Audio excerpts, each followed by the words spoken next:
Welcome to the Indie Horror Junkie podcast.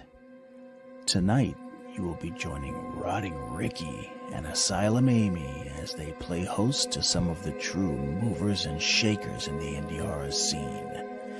So lock your doors, check under the bed, and get comfortable, because here we go.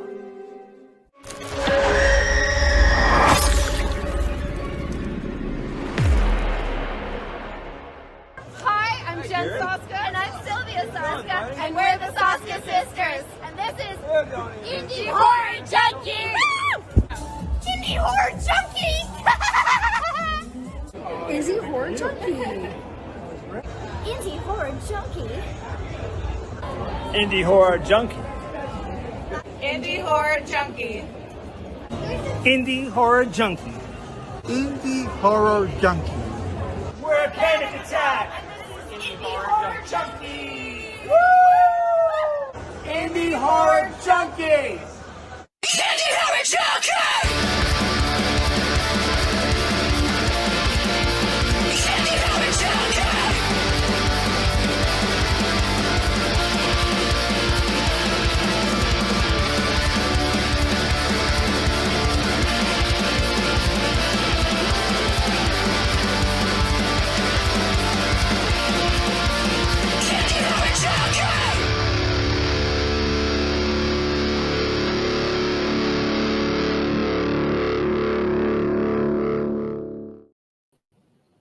How are you?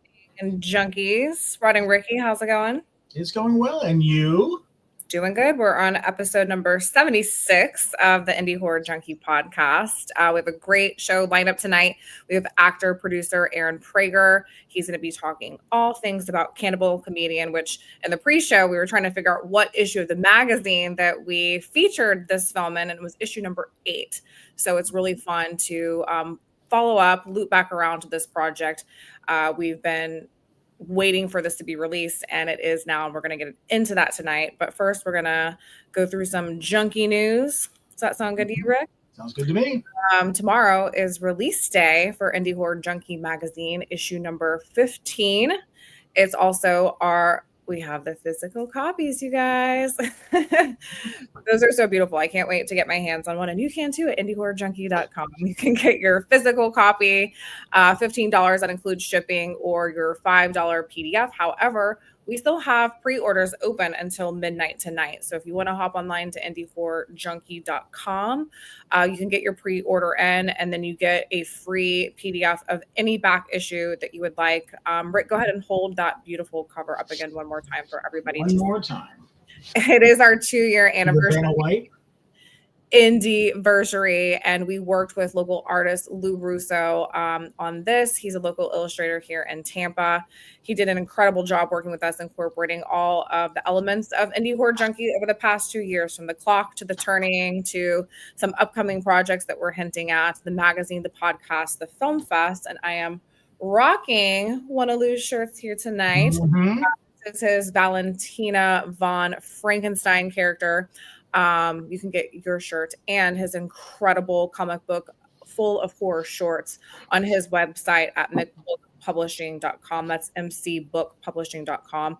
But we love Lou, and we're going to be collaborating with him more. We'd love to support other artists. He has this incredible style of illustration that he's just phenomenal at. We love it. So more news on that coming soon. Not quite yet, though. What else we got? We have the Indie Horror Junkie Film Festival. We just wrapped it up, you guys, but we've already opened submissions for next year's Indie Horror Junkie Film Fest at MegaCon Orlando. It's going to be held in March. So go ahead and get your indie horror shorts and feature films submitted. And we already have an insane amount that have been flooding through. So we have been busy. We're back at watching films. The judges are back to watching films, talking films, rating films, leaving some incredible notes for the filmmakers. We want to give feedback to each and every one of you. So do know that we watch every single film. Right. It doesn't matter how many come in. We're watching them, we're rating them, and we want to give you that feedback. We want you to know what we loved about it. We think that's important as filmmakers to really dig into that kind of feedback for you guys. So definitely make sure you submit. open until probably January of next year, but get that early bird price locked in now because the prices are going to go up. We have The Clock now streaming as of, I think, as of this weekend on Tubi. It's also streaming on Prime, Plex, Flix, Fandango, you name it. But the newest release is on Tubi, so you can watch that free. We're super excited about that. So check out the indie horror film. Also, I want to mention in this new issue of the magazine, we are featuring as our indie horror hottie, Amy Schumacher Lamorte, who we put. There she is, the beautiful and talented lead actress of Screamboat. She's also one of the producers. Just an incredible, talented woman. We're so excited to feature her. So check out her article. But their film, Screamboat, that we had this amazing fan screening at MegaCon Orlando, is hitting theaters on April the 2nd. And we are starting a movement, you guys. This is indie. So we're asking all of you to get out on April the 2nd, get into theaters, buy tickets, bring your friends, because the more people that show up and support this film on opening night, the more of a chance that they will get an extended theatrical release. So if you guys love indie horror, this is the perfect way to show your support to these guys. Right. So check them out on socials, Screamboat, Facebook, Instagram. They're all over the place. Everywhere you click, there's news about them because this film is so much fun. It's a horror slasher starring David Howard Thornton, who you know and love from the Terrifier franchise. He plays the murderous mouse in this. So just get out, support indie horror. That's who we are. That's what we do. So we're calling on all of you to get it done. And unless you got anything else, Rick, I say let's go ahead and get ready to bring out our guest, Aaron Prager. Again, he's from Cannibal Comedian. We've been, following these guys for a while now. We're so excited to share more about what they have going on, their latest release, of both physical and digital media. So let's show their trailer and get this party started. All right, here you go.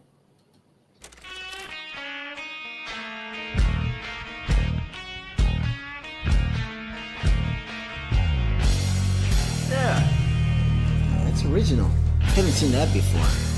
So I just deleted all the German names from my phone. It's now completely hands-free.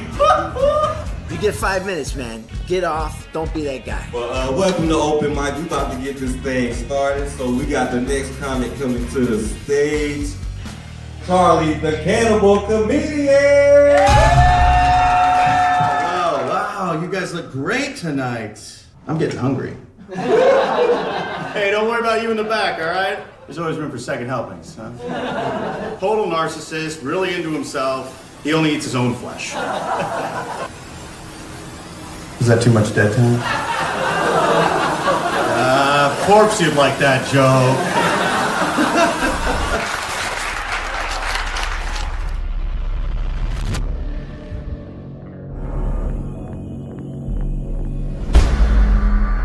Give a round of applause for Charlie the Cannibal Comedian. Hey, how we all doing tonight? Good. So, I was out with this girl last night. She wasn't too pretty on the outside, but as I say... What are you gonna do to me? It's her insides that count, right?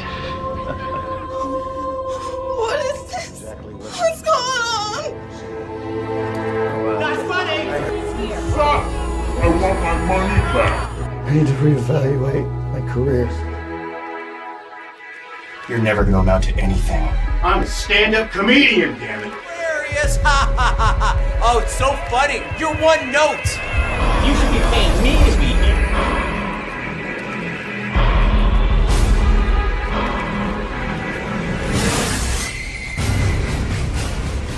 Hardcore! Come on! You gonna stop chilling now that you're a working comedian?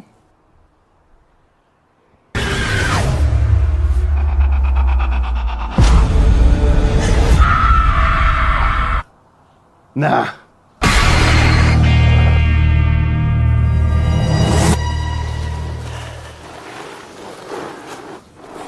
What a drag.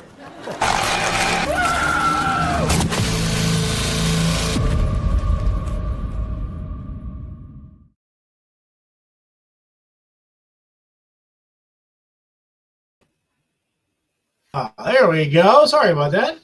That was such a fun, Hey, y'all. fun trailer. I love that trailer. I No, really do. welcome to the show. We have Charlie, the Cannibal Comedian himself, and Prager. Thank you for taking the time to hop on and talk about this incredible film that we've been dying to see, and now everyone can see it. No, thank you guys for having me. This is great. Appreciate it. So tell us a little bit about this film. Give the audience a feel of what you guys did here with this fun slasher horror comedy, this merge of genres. Yeah, no, it started off as just Sean Heights, the writer, director, producer.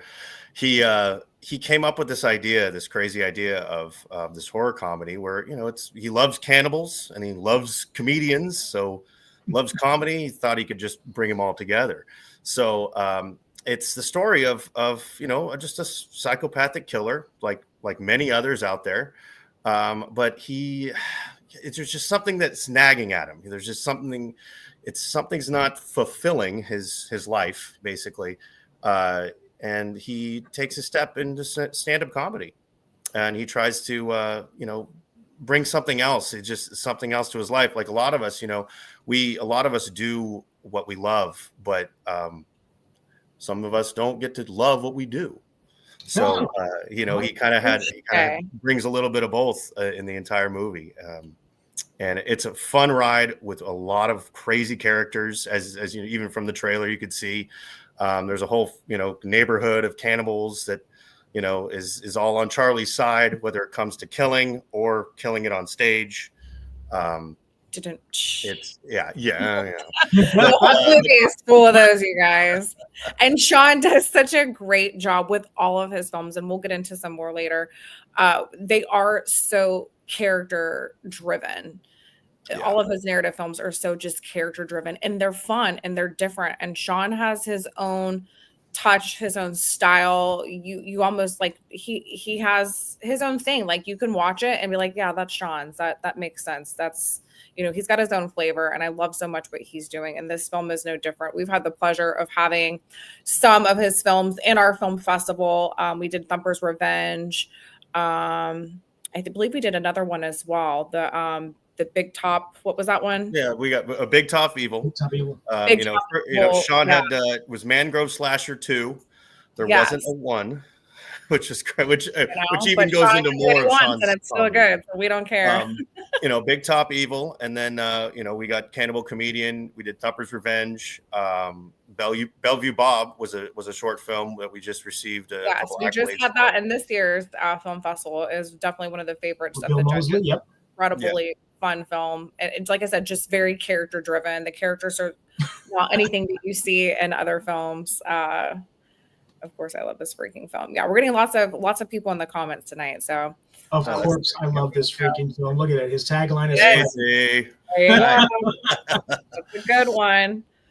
But this is just a fun watch. So let's kind of get into the exciting news behind this film. We can now watch this exclusively on Screambox. We said, we covered this a while back on issue number 8, a featured article. Sean reached out to us then, and we were, so excited to learn about this film back at the end, I think, of 2023 or beginning of 2024. And now here we are, 2025, and you guys are getting the attention that this film deserves. So it was pretty much a Cineverse and Screambox team that's releasing this. They acquired Cannibal Comedian for the North American distribution rights, and it's been released this month in March. So as of March 1st, we have the Blu-ray and VHS available, and we also have, as of March the 4th, it's exclusively streaming on Screambox. So congratulations. This is so much fun. This is great news for the film. And now you guys can get it out there and share it with everyone, because you guys have done an amazing job marketing over, this whole time, keeping this story relevant. Not only just that, but to be able to have it through Screambox and to have it through Cineverse, that's a big deal. That's, these are bigger platforms that are kind of a nod to you guys that you're doing something right. So we're just excited for everyone else to finally get to see it. So make sure that you guys are hitting up Screambox, checking this out, because it's just such a fun film. Yeah, no, it's amazing. we started off. I think we were all texting each other and contacting each other when we hit number 7 on Screenbox, and we were just, you guys, I can't believe it, And I'm like, oh, you know what? I'm thinking 5. When I wake up tomorrow, we're gonna be, and we're okay, haha, whatever. We're just happy to be here, And before you know it, we're posting like, hey guys, we're number 4. Well, we got to number 2. Which is incredible. So that just means a lot of people are enjoying it, or at least trying to enjoy, or watching it, out of the interest. But yeah, we have digital releases, whether you want to rent it or buy it or stream it. Yet you're not supposed to be in here. And as well as some physical media, which I got to say, it's like this is my first film that I actually can hold in my hand. How cool is that? It's weird,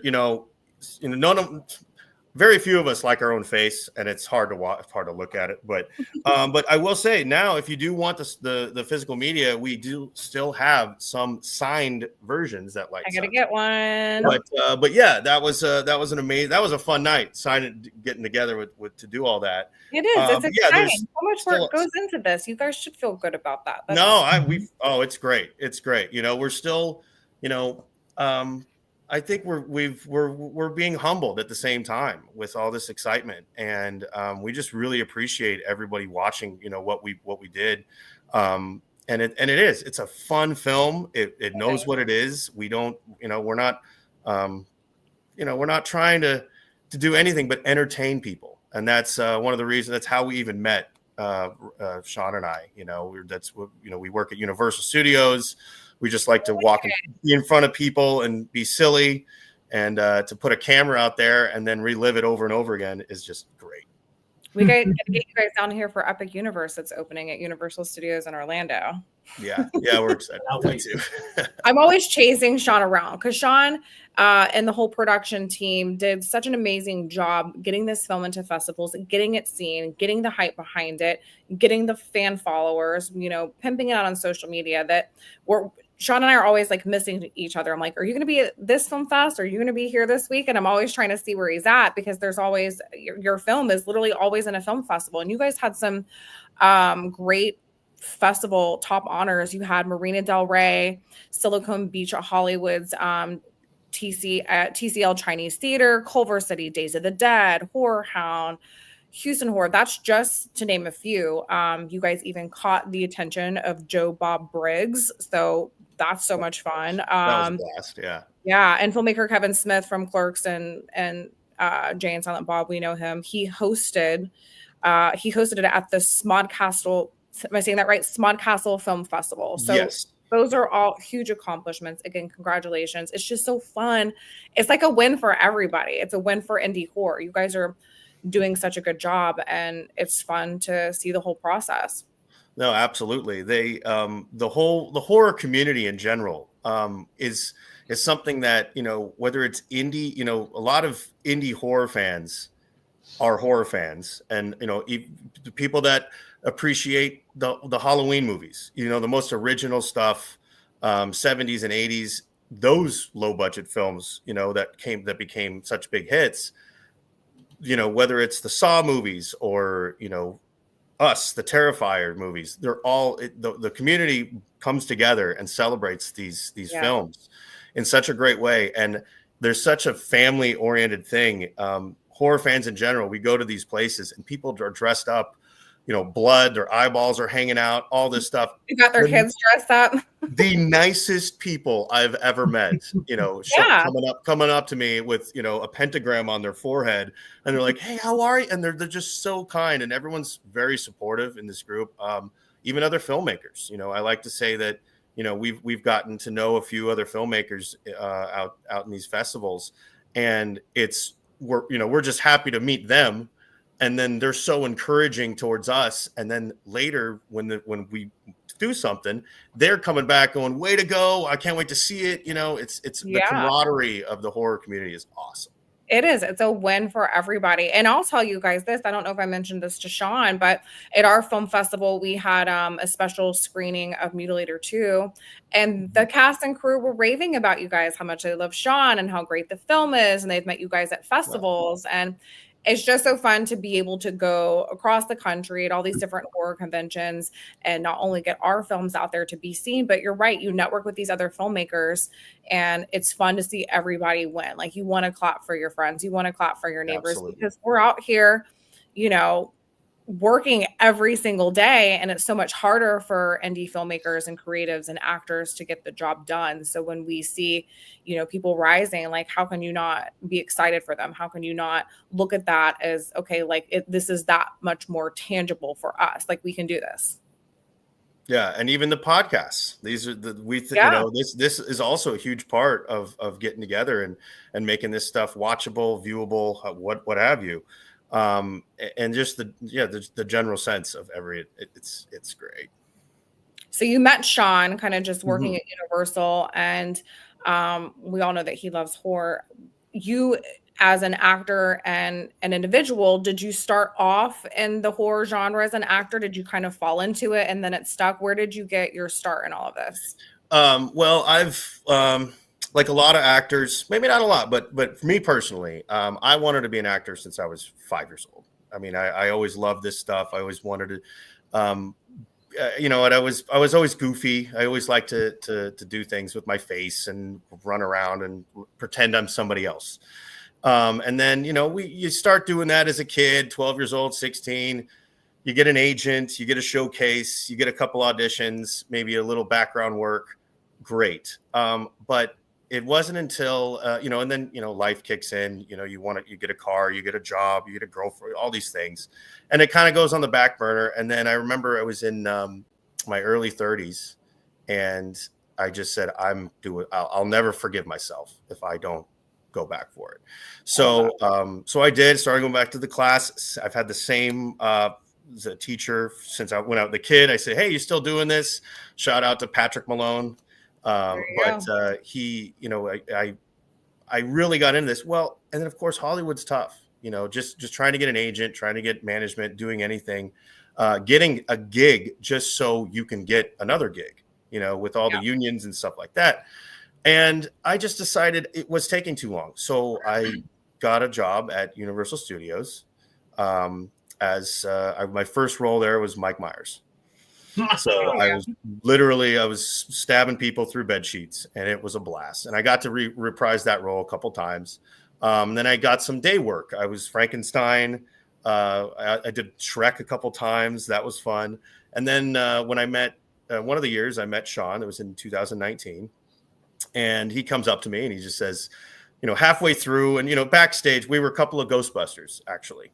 So I was able to use my face, and so I was playing Dan Aykroyd. He was the Bill Murray, and just we were shooting the hay, and you know, just backstage, and I would make him laugh from time to time. And I just remember we would always make each other laugh. Comes up to me one day, says, "Hey, I'm writing this movie. Is it you know, I keep thinking of you as I'm writing this character. Are you interested in something like this?" And I said, "Oh, absolutely. You know, give me a ring." So a couple months later, he demands a 1-minute stand-up act. And granted, I've never done stand-up comedy in my life, but I've always listened to stand-up comedy. I've always been a big fan of albums, comedy albums. And you're an actor, so you know how to deliver all that. It really helps, you know. And I had a couple compliments on set by real comics asking me, you know, hey, so where do you do your shtick? You know, where are you at out here? And I go, no, I was just up there, just pretending to be. Again, pretend, you know, is a huge thing of acting. But yeah, Sean brought me in, and God, we had such fun making the film. So he's a good friend, good partner, colleague, what have you. That's so much fun. I love that story. And I also love that you went back to your roots and got back into your actor studio, because there's nothing more important as an actor than have that continuous training. It just brings so much to your art and your craft, and it helps you to be flexible on set. It just really prepares you. It really is a part of doing the work at home. So, you know, it's like going to the gym. It is. It totally is. So, even for myself, I'm like, last year was so busy. Last year was the first year that I wasn't in the studio in like years, but we were just so busy with what we had with Indie Horror Junkie. And this year I was like, I got to get into like weekend classes or just weekend workshops, like anything, because it is so essential to who you are. It just kind of keeps you fresh and on your toes. But I love that you have the same acting coach. When you mentioned showcases and all that, like it just brought everything back. It's like, yep, that's what we do. That's what we put ourselves through. You have to hold yourself accountable. Training is so important. But I love how you and Sean met. It's just so cool to see all these different films that he's been doing, and they're finally getting some attention. What do you have going on outside of this? I know that you have a few other films coming out this year that we covered in the magazine. Is that correct? We do have. So with Sean, we just finished up. We just started premiering Bellevue Bob, and we got that's still doing its festival run. Correct? Yes, yeah, we're still doing that. We do have a movie it's in post, Area 5150. That's also Happy Fright Films, Sean Heights. Very cool. And that is going to be kind of like I don't know if I want to compare it to Cannibal, but it's his kind of attitude with steroids. You think if you like 7 quirky characters, you'll love 17 of them, and it's going to be a wild ride. It's essentially, you got mutants, you got aliens, you got cannibals, you got corrupt cops and army guys. Are you sure Rick didn't write it? Because he'll say, "Oh, there's only 7 characters," and the next thing you know, there's like 34. You could just blame it on me. Whatever, the numbers are. I will. Yeah, and then so that's pretty much the next thing that's coming out with Sean and us and a lot of the group from Cannibal and stuff. And that has a horror undertone to it, or is that it? Oh, it's going to be dirty horror as well as some comedy. We got a couple of people in there. Vernon Wells, Felissa Rose is in it. A couple of names. And it's going to be great. And then on my front, I got there's a movie coming up by Nathan Dalton, and he has it's Haunted House of Pancakes. You could check the trailer out anywhere you look for it, you'll find it. That's going to be a fun movie. It's pretty much says it all in the title. It's about a demonic waffle maker that takes over a small town diner. And I was fortunate enough to meet Nathan after he saw Cannibal Comedian out in Indianapolis, I believe. And which shout out to that town. First time I've been there a couple times, and it was all because of Cannibal. So they talk about embracing, again, the horror community. They're awesome out there. But after Nathan saw the film, he comes up and he says, "Hey, would you be interested?" And so I was fortunate enough I got to play the small town cop, the sheriff. With I got the mustache. It's got a full broom look.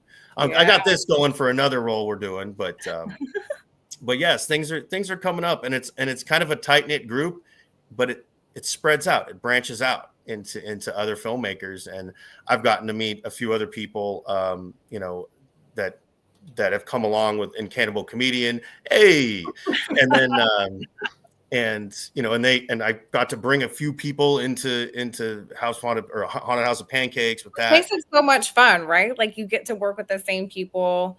It's amazing. A lot of productions do that. Rick and I do that. We know like Falls on the Lens, they do that with Terrifier and with Stream. Other local productions, you kind of just get this group of cast and crew that you can rely on, and who are going to show up and do their job, and it just makes the set run so much more smooth. But when you have these group of actors that can really feed off of each other and each other's energy, there's nothing better than it. It's like a family environment. There really is nothing better for everybody, both in front of and behind the camera. Absolutely. And the talent is in front and behind. The people, the sound, the visuals, the editing, the post, the coloring, everyone that came together in Cannibal Comedian just brought their A game. Even how, whether it was, from day one or things that we're all moving on, and there's a guy in his room somewhere just tiddling with something, one little thing. We got a few people that came in just for a day to give us a hand, and wow, did it make a difference? It really did.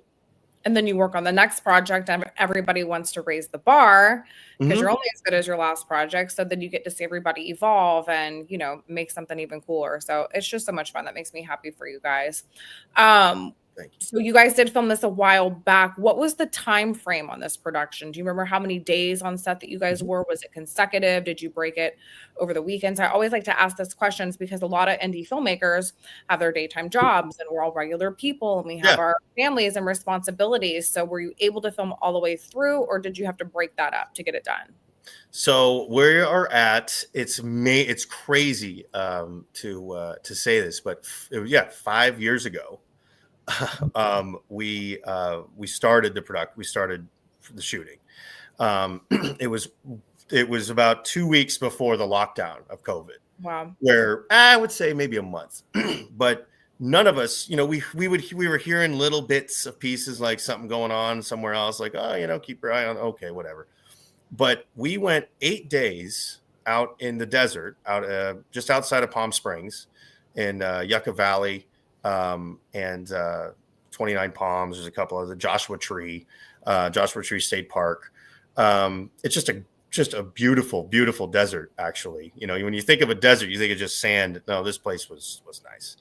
But we filmed 8 days straight out there, and they were, of course, 12, 16-hour days. Some of them, we were just crushing it. And then we had about a week off, and then we filmed 2 days in Los Angeles, and that was at Patty's Pub, and a little bar it's like like an Irish bar pub place, and then behind they have like a little stage area for some bands, and I don't even think they ever did comedy there, but it was a perfect set for all the club scenes in the movie. And then we were there for 2 days straight.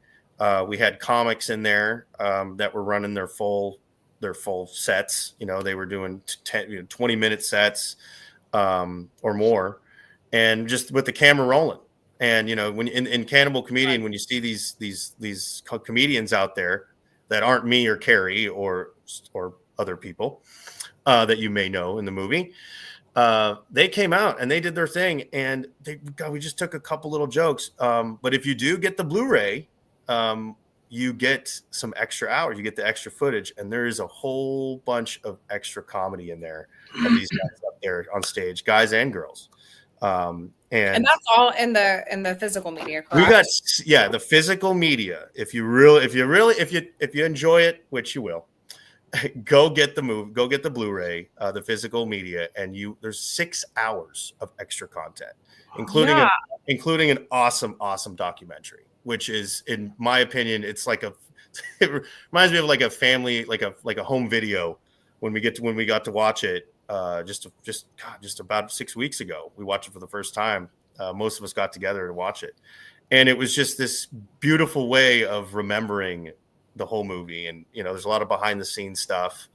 So much fun. It's great. Yeah, I highly recommend it. Somebody chimed in and said it's even available. I've got it right here on VHS. Right? There you go. Yes, it is. Mm-hmm. VHS. Look at that. And HD Blu-ray. I only got the limited number 11 out of 50, which and I do love I gotta talk to Sean about it. How much extras that you have in the collector's edition of the Blu-ray. I'll go through some of these. There's a feature introduction from Sean, the writer-director. There's a cast and crew commentary track with the director, producer Sean again, the producer and editor Ryan James, who just said hello to us on the show. Hello, Ryan. And also some of the actors, you who played Charlie, Austin Judd, Robert Dune, Miss Sadistic, who I just also saw on the show, David Vega, and Tanya Estrada. So lots of the cast on there, which is really, really awesome. Yeah, Robert Dunn and I have there's like a 45-minute thing where we're supposed to be doing an interview, and it's just us basically making fun of each other the whole time. That's a good shot. But it made the cut. It made it. To Robert Dunn and I. That's really, really good on that. He And plays so- Karen. Yeah, it actually is there. They're calling it a horror comedy featurette. There it is. They termed it for you, so it must be good. Ryan says Patty's Pub. Charlie kills the gang from It's Always Sunny. No, it's Molly Malone's. No, you know what what? else do we have on here? I think someone said that recently, but that's okay. We can go to Patty's Pub too, in the next one. Limited size the Blu-rays are left. So yeah, if you guys want to get these, get your hands on them now, because I'm telling you, the way this is streaming on Screenbox, I don't think you're gonna have any of these left for long. So Rick and I definitely need to get ours. Also on these is an alternative ending. Hello, we got to see that. Deleted and extended scenes. And some extended stand-up comedy, which I'm assuming you guys kind of captured some of these actual comics on stage, which is so cool because you're giving them a platform to kind of showcase their work and their art and who they are and what they do. Yeah. So that's a really cool thing that you guys did for them. So this in itself, I mean, you just want to see the movie anyways, but you have all these extras. I know I definitely want to watch it. So I'm a huge fan of doing that with films and stuff, just jam packing it with extras. We're just talking about this. Absolutely. Yeah. No, we had cameras around us all the whole time. I mean, Sean made it a point to make someone, we had some great production assistants out there, and he made it a point to, hey, I want you to just record behind the scenes, take pictures, do all that stuff. The extra footage is insane. And it's like when I watch it, it brings back so many great memories of literally just being there at the murder cabin. That's what we called the set. The house, Charlie's house, is the murder cabin. Perfect name for it, of course. And actually, that was the name before we filmed.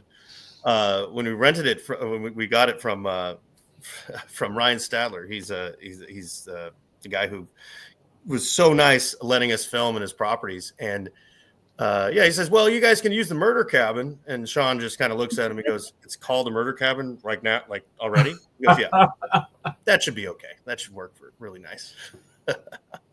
Oh my gosh, I love that. You guys are doing all the right things. And this is who we've got here. The Blu-ray is so worth every penny. Yeah, we agree. Like, I can't pimp this out more for you guys. I'm not kidding when I say that I'm going to be harassing Sean tomorrow. Be like, I need to get mine in the mail right now. What's your PayPal?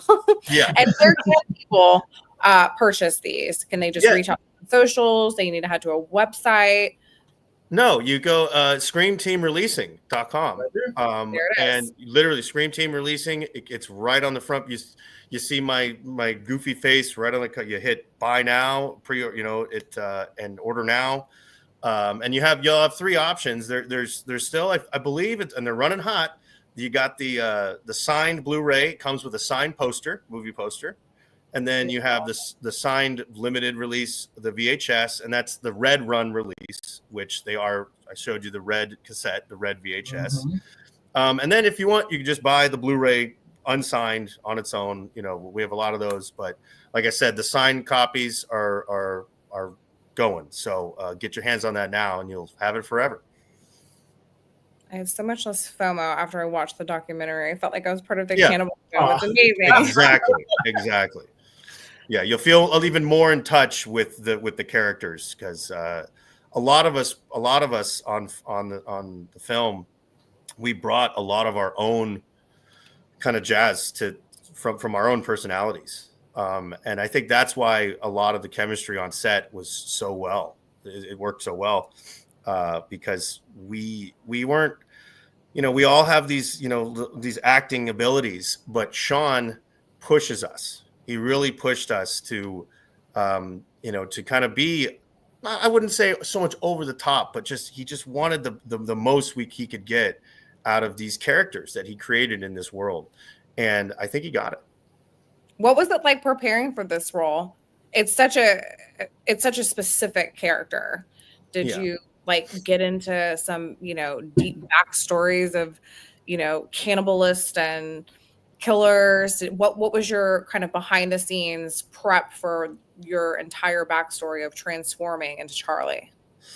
Well, a lot of the movie, Charlie has the character, the arc of his emotions was all there. You know, I read the script, and I have to touch on almost every single aspect of a personality, including having two of them, kind of thing. So that was real fun. I mean, I can go into my mental history, my medical history, but that's not a thing. But before, you know, I was reading this, and I just knew that I was just going to play it straight. I was just going to be whenever, you know, whatever it felt like. You know, I actually put a lot of myself into it. I'm Charlie. I'm a goofball. That's kind of what he is. And then when it comes to work, you know, it's serious. You know, there's a lot of serious stuff. But I did, you know, use that aspect of, you know, when you're an actor and you're going on an audition or doing a self-tape, I mean, the self-doubt that you have, trying to put yourself out there, you know, and even if you're not an actor, just, you know, you want to be, if you're creative at all, you know, you make art, and you might be afraid of showing it to someone, you know, that's that self-doubt.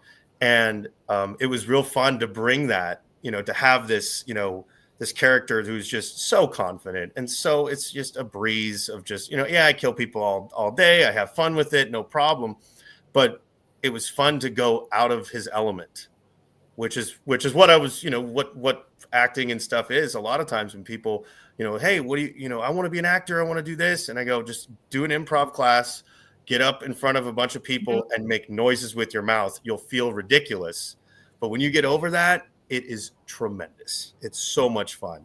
So it was fun to, you know, be covered in blood, and like I just killed someone, and I'm walking in to this you know, this bar, and I'm going, oh man, I'm scared.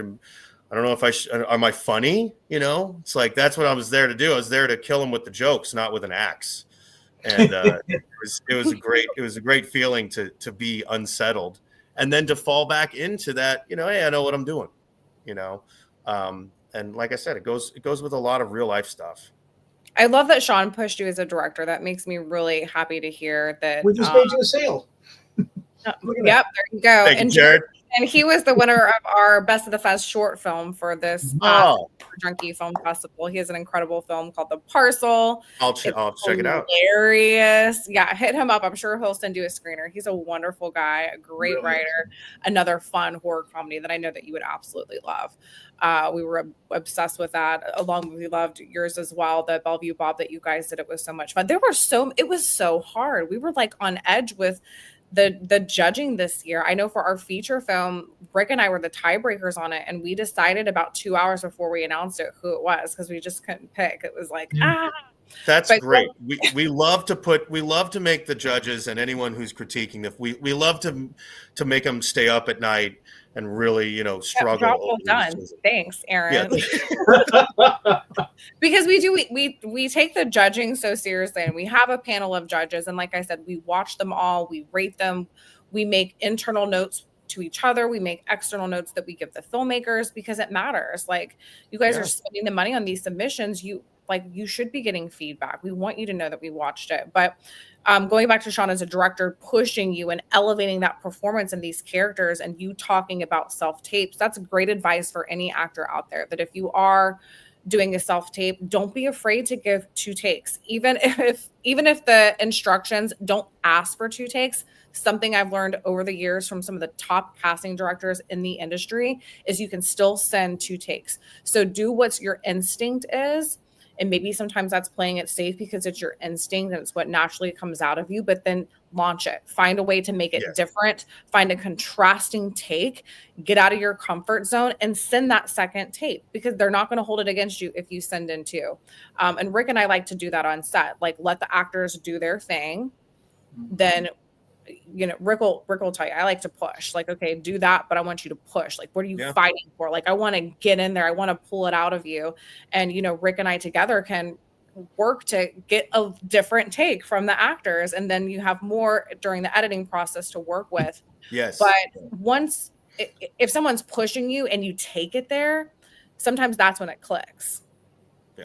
You're no, like, absolutely. okay. When you push, you know, you'll do it safe. You know, and everyone, it's, you know, you feel like, all right, I think this is what we want.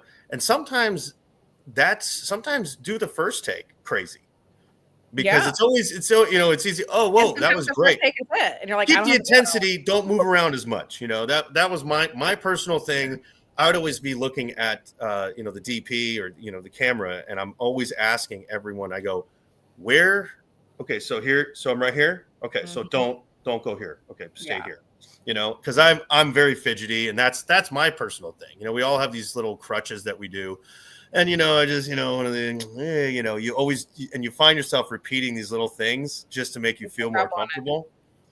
Just go out, just go all out with it. And then it's so much easier to go out. And then, we've all heard it before. Pull you back a little bit is easier than throwing you out there. But again, with these characters, it was easy to be weird. It was easy to be fun and outlandish. And it makes sense in the movie. It really worked. So I was happy with that. Without any spoilers, what is one of your favorite parts about filming Cannibal Comedian? I'd have to say, personally, there's a scene in front of a mirror that I do. That's actually there's a little cut of it in the trailer, I'm kind of going to lead you in. You need to see it. That was really fun for me. Literally getting to do two characters, and one of the versions of Charlie, you don't see him basically in much rest of the movie, but in that mirror, that was a completely different guy. And I was, and of course, and if you ever do any mirror scenes in a movie where you have to look at yourself in the mirror as it's filming you, did the turning.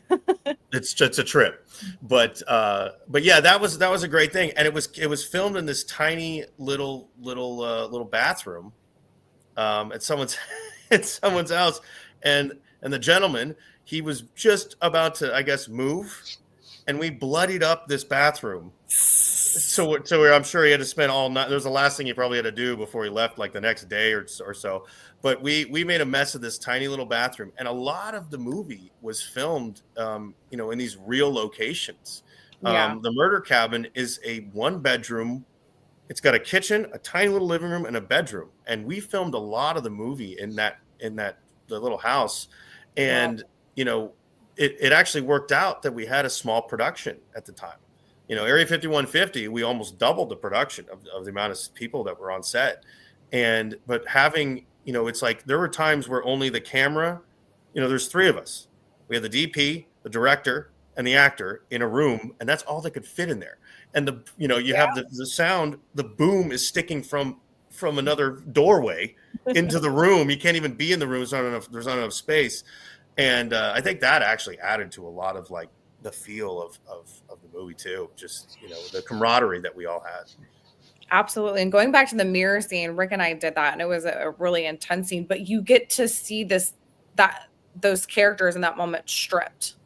Yeah, it's such a private, intimate moment. Like, people aren't in the bathroom when you're in the bathroom, like when you have those there's a few good bathroom scenes in this movie. Yeah. You guys check it out. Great bathroom scenes. Kills and all. But you're right. That makes it really, it captures a different essence of that character, which helps, build around the character, which helps, build the story and the character arc and all that. So I love that you guys went there with that. And you're not kidding about having the boom out and a different, did all that in this tiny little bathroom that we shot. But you just got to get creative to get the shot in. We have a couple pictures too, though, if you want to show let's them. check those out. Yeah, we'll bring these up and you let us know what's happening with these pictures, okay? Oh boy. Here we go. Look at that. Great. Yeah, that's my mom likes that. It's the only one I look. She's like, oh, you look so nice in that one. Yeah. That was great. Actually you made it to the refrigerator collage. Yeah, and of course once she sees the movie, she's like, oh, I was now you see to the left, there's some hair there. That's Austin Judd. She plays Crystal. Amazing work. It was amazing to work with her. And this was like, God, was this maybe our first scene that we filmed together? And we spent time away on set. Like, for some reason, we just had this unsaid agreement. Let's just only talk to each other in character. And she said, there's a line that she says, and I liked her line that she said. And of course, she's not, quote, really free to go at that moment as I'm talking to her. But as you can see, I have fun in the most intense moments too. Nice. Very playful. So I'm obviously speaking to someone, and yeah, I'm not going to give too much on this one away, but under that, the microphone was such a great touch. We brought that around everywhere. And you know, my hair is all going crazy. I got to do my own hair, and well, not my own makeup, but I got to do a lot of my own hair. And it was always funny because it's like, well, hey, are you, what is this? What did I just do? Oh, okay. We're coming from this scene. So I'll tussle it up a little bit, but yeah, I'm having some fun with a victim in this one. That actually takes place in Charlie's garage. Very nice. Yeah. Oh yeah. You have such a great smile for this character. It's so full of shit, you know, and it just works. I loved how you used your smile for this. I really, really do appreciate it. No, thank you. Yeah, this was a rough scene to do. I mean, it was fun. The whole movie was fun, but the set dressing, was amazing on this, and we have all this. Andrea Moon, she's the set dresser on Cannibal, and she has all this entire table was set with food, and you get to see some of it in the film, even more of it in the behind the scenes stuff from the Blu-ray. But this one, I'm basically, I'm telling a girl what I'm going to do to her friend, basically in this scene, not to give too much away.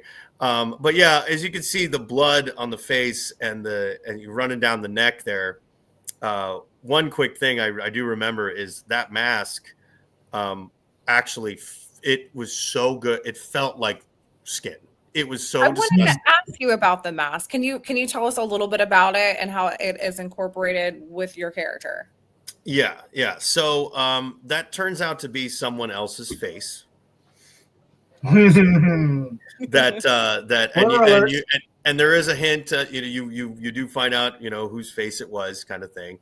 But the cool thing about it was every time there's a few parts in the movie where I have to take it off, specifically taking it off or removing it, and it was a lot of fun. And I would always kind of say, I want more blood in here. So we would fill that mask with blood, put it on my face, and then it was just running down. So when I'd be able to pull it off of there, it was fresh. It looked fresh. Sean found that mask at a shop. I couldn't tell you the name. I'm so sorry. Everyone's told me every single thing. Couldn't, but and also, it's been It's in the BTS documentary and there's some great stuff, but that mask is Charlie's alter ego. Are there going to be? He has that on. He's ready to kill. Are there going to be masks available for sale on Scream Team releasing as well? We're in the talks of doing some silly stuff like that. Yeah, it's funny you mentioned that, but nothing's final. But and we're running into how much It's like, were you going to spend the same amount that we spent on that mask and then get one? That'd be cool. But yeah, we're working on something with that. I'm sure. Very cool. Any chances for Cannibal Comedian to be continued? Does he have more of a story to tell? As the days go by, first of all, there's absolutely more story to tell, and not to give too much away, but I think so. There's probably some more story to tell. But as we all say, we want people to want it. The more people want it, the more inclined, and we're ready, to get that started. There's a lot of characters that we would love to have in a sequel. Whether they're returning or not, And we have some ideas. And Sean that's all Sean right there. But I know that that there's something on the horizon maybe. And hey, buy some Blu-rays and we'll go on to Screambox, Scream Team Releasing. Thank you, Cineverse, so much for putting this out.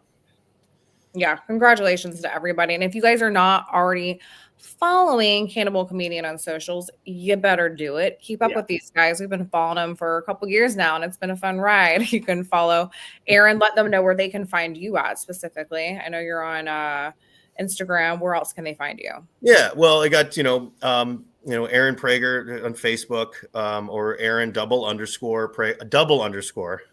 I got to stand out somehow.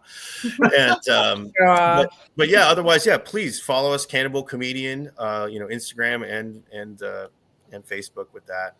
And if you ever forget where to find us, there's a search bar on everyone's computer, on everyone's phone, Cannibal Comedian. It's pretty easy to find nowadays. It's nice. Go back to George's comment. That was pretty good. George's comment? Yeah. Maybe Charlie finds a taste for aliens in Area 5150. That'd be a fun. I gotta talk to Ryan about that. Sean's watching, so I'm sure he picked up on that. We absolutely love what you guys are doing. You're killing it. Like I said, it's just fun to watch as we're all in this indie horror filmmaking community together, and we just love what you're doing. So you guys get out, support these guys, find them on socials. Get their physical media, watch them on Screambox. Here we go. We have the screamteamreleasing.com. Check them out. Show some love. Show them what the indie horror community is all about. Let's keep this project top of the notch on Screambox. Congratulations on number 2. That's so cool. That's such a fun accomplishment. Thank you.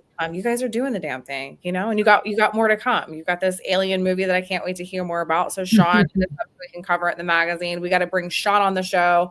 Maybe we can get him and Ryan James on together just to kind of dig in and get some more BTS on this project and what they have coming. Yeah, absolutely. No, they're a gold mine of information with those two.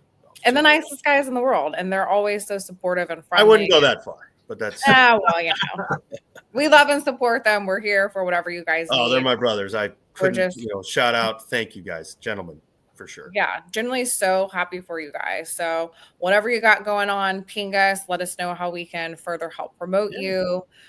If you've got anything that you're sharing on socials, make sure that you tag, the Indie Horror Junkie in it so that we can reshare it and help continue to spread the word.